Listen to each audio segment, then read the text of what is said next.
కస్బా శ్రీనివాసరావు గారు, హలో. మనకి Telangana CM Revanth Reddy, AP CM చంద్రబాబుకు ఇద్దరికి గురు శిష్యుల బంధం ఉంది. దీంట్లో గోదావరి నీళ్ళన్నింటిని కూడా ఆంధ్రకు దారదత్తం చేస్తున్నారు, గురువుకు గురుదక్షిణ చెల్లించుకుంటున్నారు. ఇది నేను అనడం కాదు, బీఆర్ఎస్ వాళ్ళు ఆరోపిస్తున్నారు, మీకు కూడా తెలుసు. సో ఇప్పుడు దీంట్లో ఆ బనకచెర్ల ఇష్యూ కూడా, పోలవరం బనకచెర్ల ప్రాజెక్టు కూడా చంద్రబాబు ఆల్మోస్ట్ 81,900 కోట్ల అంచనా వ్యయంతో ఏదైతే ఈ యొక్క 200 టీఎంసీల ప్రాజెక్టు నిర్మించాలనుకున్న క్రమంలో కేంద్రం ఇప్పుడు ఆ ప్రతిపాదనను వెనక్కి తీసుకోవడం కావచ్చు. అదే క్రమంలో ఇది తెలంగాణలో బీఆర్ఎస్ కాంగ్రెస్ల మధ్య గత కొంతకాలంగా సాగుతున్న అంశంలో ఇది ఎవరి విజయంగా చూడొచ్చు? దీంట్లో కాంగ్రెస్ పాత్ర ఏముంది, మీరేం చెప్తారు? నమస్తే అండి. మీకు మాతో పాటు ప్యానెల్లో ఉన్న పెద్దలు రామ్మోహన్ రావు గారికి, వెంకటరెడ్డి గారికి, శ్రీనివాస్ గారికి, అందరికీ, అదేవిధంగా 99 వీక్షకులందరికీ కూడా శుభ సాయంత్రం. ఇది ఖచ్చితంగా తెలంగాణ ప్రజల యొక్క విజయం. ఇది ఏ పార్టీలకు, ఈ ప్రభుత్వాలకు కంటే ముఖ్యంగా తెలంగాణ ప్రజల విజయం. దాని పక్షాన దీన్ని పోరాడి ఇంతకాలం ఇక్కడికి వచ్చినటువంటి కాంగ్రెస్ పార్టీ, అధికారంలో ఉన్న కాంగ్రెస్ పార్టీ యొక్క విజయంగా కూడా మనం చూడాలి. ముఖ్యమంత్రి గారే కానివ్వండి, ఉత్తమ్ కుమార్ రెడ్డి గారే కానివ్వండి, దీనికి సంబంధిత అధికారులే కానివ్వండి, వీరు ఏదైతే ఇంతకుముందు బీఆర్ఎస్ మిత్రులు చెప్తున్నట్టు హరీష్ రావు గారు లేవనెత్తేంత వరకు ఈ అంశాన్ని లేవనెత్తలేదు అన్నమాట అబద్ధం. అంతకుముందు దాని మీద కేసులు అవి పెండింగ్ లో ఉన్నాయి. సిడబ్ల్యూసీ ముందు కూడా దానికి సంబంధించినటువంటి ఫిర్యాదులు చేయడం జరిగింది. కాకపోతే మీరు ప్రచారం చేయలేదు. ప్రచారం వాళ్ళు మొదలుపెట్టిన తర్వాత ప్రచారం ఎక్కువ జరిగింది. తెలంగాణ హక్కులను, నీటిలో కావలసినటువంటి హక్కులనే కానివ్వండి, నిధులలో కావలసిన హక్కులనే కానివ్వండి, ఏవి కూడా రాష్ట్ర ప్రభుత్వం సాధించడంలో పూర్తిగా కేంద్ర ప్రభుత్వంతో సామధాన భేద దండోపాయాలతో అన్నిటితోటి ప్రయత్నం చేసి సాధించుకునే ప్రక్రియలోనే ఎప్పుడు కూడా రాష్ట్ర ప్రభుత్వం ఉంటుంది. కేవలం దేశజాలకు పోయి కేంద్రంతో వ్యతిరేకంగా ఉన్నట్టు ఉండి మన హక్కుల్ని కాలరాసుకోకుండా అడిగే దగ్గర అడుగుతాం, కొట్లాడే దగ్గర కొట్లాడతాం, బ్రతిలాడే దగ్గర అతిలాడతాం. అన్ని ప్రక్రియలు చేసి హక్కులు సాధించుకోవడంలో ఉన్నది. కేంద్రం కూడా పెద్దన్న పాత్ర పోషించి అక్కడ ఉన్నటువంటి వాళ్ళు ఎన్విరాన్మెంటల్ క్లియరెన్స్ వాళ్ళు ఏదైతే మనకి ఇచ్చిందో, వాళ్ళు రిటర్న్ చేసిందో, అది వాళ్ళు పారదర్శకంగా ఉన్నట్టు వారు చేసినటువంటి ప్రతిపాదన అందరూ తెలంగాణ ప్రజలందరూ కూడా సంతోషాన్ని ఇచ్చేటువంటి అంశం ఇది. దీంట్లో ఈ గురు శిష్యుల సంబంధం చంద్రబాబు నాయుడు గారిది, వారిని దారాదత్తం చేస్తున్న ప్రచారము ఇవాళ వచ్చే తీర్పుతో తేలిపోయింది కదా.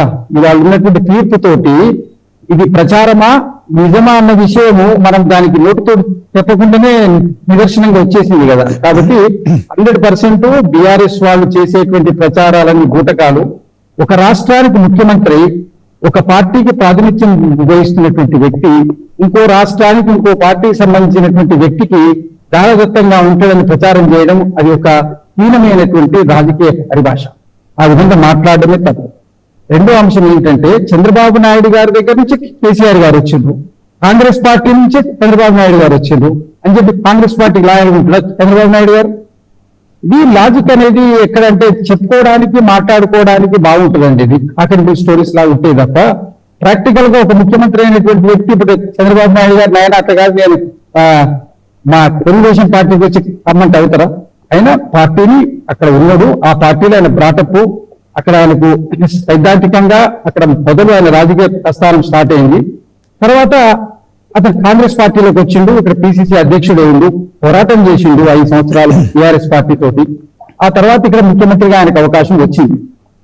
ఇట్లా ఈ నేపథ్యాన్ని అంతా వదిలిపెట్టి ఎప్పుడు గురు శిష్యుల సంబంధం వీళ్ళని చెప్పడము అది కేవలం రాజకీయ విమర్శ అండి. ఇప్పుడు మనకు వచ్చినటువంటి తీర్పు ఇది 100% ఇది తెలంగాణ ప్రజల యొక్క విజయం, తెలంగాణ ప్రభుత్వం యొక్క గొప్పతనం. దీంట్లో ప్రతిపక్షాల పాత్ర కూడా ఉండొచ్చు, నేను దానికి ప్రాధాన్యతలేను. 100% వాళ్ళ కృషి కూడా ఉంటుంది. ప్రజాస్వామ్య పరంగా ప్రతిపక్షాలు కూడా కొట్లాని వాళ్ళకు కూడా క్రెడిట్ కొంత ఉంటుంది, మనం కాదని అనట్లేదు.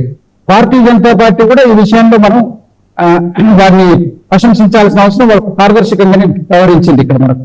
కాబట్టి ఇక్కడ మనం కేవలం రాజకీయ విమర్శల కోసం కాకుండా ఈ ప్రాంతం యొక్క విజయంగా, ఈ ప్రజలకు 900 టీఎంసీల నికర జలాల్లో మన వాటా తేలకుండా, వాళ్ళు ఏదైతే ఫ్లడ్ వాటర్ మీద ఏదైతే వరద జలాల మీద వాళ్ళు కడతామనేటువంటి ప్రాజెక్ట్ అసలు ఒరిజినల్ నికర జలాలే తేలకుండా మీరు ఫ్లడ్ వాటర్ ఎట్లా నిర్ణయిస్తారు? మనకున్నటువంటి ఆ యొక్క వరద నీళ్లలో కూడా మా తెలంగాణ వాటా ఉంటుంది. ఈ వాటాలు నిర్ణయం కాకుండా ప్రాజెక్టు కట్టడం అనేది కరెక్ట్ కాదు. ఏదైతే కృష్ణాలో మనం చేసినటువంటి వాటర్ ఎలికేషన్స్ ఉన్నాయో అది కేవలం ఆల్రెడీ అక్కడ ఎగ్జిస్టింగ్ ఆయకట్టు ఉంది కాబట్టి దానికి అనుగుణంగా టెంపరీగా ఇచ్చినటువంటి అది. దాని మీద కూడా తేలాల్సిన అవసరం ఉన్నది. గోదావరి జలాల మీద కూడా తేలాల్సిన అవసరం ఉంది. ఏదైతే పోలవరంలో గుంపు గ్రామాలు ఉన్నాయో వాటికి కూడా కాంపన్సేట్ చేయాల్సిన అవసరం ఉంది. ఇంకా కూడా నష్టపరిహారాలు రాకుండా ఉన్నటువంటి వాళ్ళు ఉన్నారు. ఆ 7 మండలాలను కూడా తెలంగాణకి తిరిగి ఇవ్వాల్సినటువంటి ప్రతిపాదన కాంగ్రెస్ పార్టీ మొదటి నుంచి గట్టిగానే అడుగుతుంది. దాన్ని వ్యతిరేకించింది. ఈ రోజు కూడా దాన్ని అడుగుతున్నది. అంటే అనేక అంశాలు అంతర్రాష్ట్ర అంశాలు తేలాల్సినటువంటి ఉన్నాయి. కాబట్టి ఈ అన్ని అంశాల మీద ఒక కొలిక్కి రాకుండా ఒక కొత్త ప్రాజెక్టుకి ఇవ్వడం అనేది 100% అది కొత్త వివాదానికి తెరలేపినట్టు అవుతుంది. కాబట్టి కేంద్రం ఇక్కడ చాలా పెద్దన పాత్ర పోషించింది. పార్టీలు ఎవరైనా వారు చేసినటువంటి దానికి, ఆ అధికారులు చేసినటువంటి దానికి వారికి కూడా 100% మనం కృతజ్ఞత చెప్తున్నాం. మన శ్రీనివాస్ గారు చెప్తున్నారు, బీఆర్ఎస్ పార్టీ దాన్ని అవేర్నెస్ చేసిన వాళ్ళకు కూడా మనం 100% మనం క్రెడిట్ ఇద్దాం. కాంగ్రెస్ పార్టీ అందరి యొక్క సహకారంతో దీన్ని సాధించగలిగింది. ఇదే విధంగా అన్నిటిని కూడా ఇక భవిష్యత్తులో ఉన్నటువంటి అన్ని అంతర్రాష్ట్ర సమస్యలను కేంద్రంతో ఉన్నటువంటి మన వాటిని అందరి యొక్క సహాయ సహకారాలతోటి మనము అభివృద్ధి సాధిద్దాం. రాజకీయాలు కేవలం ఎన్నికల వరకు చేద్దాం. అభివృద్ధిలో అందరూ భాగస్వామ్యం అవుదామని మా అభిప్రాయం.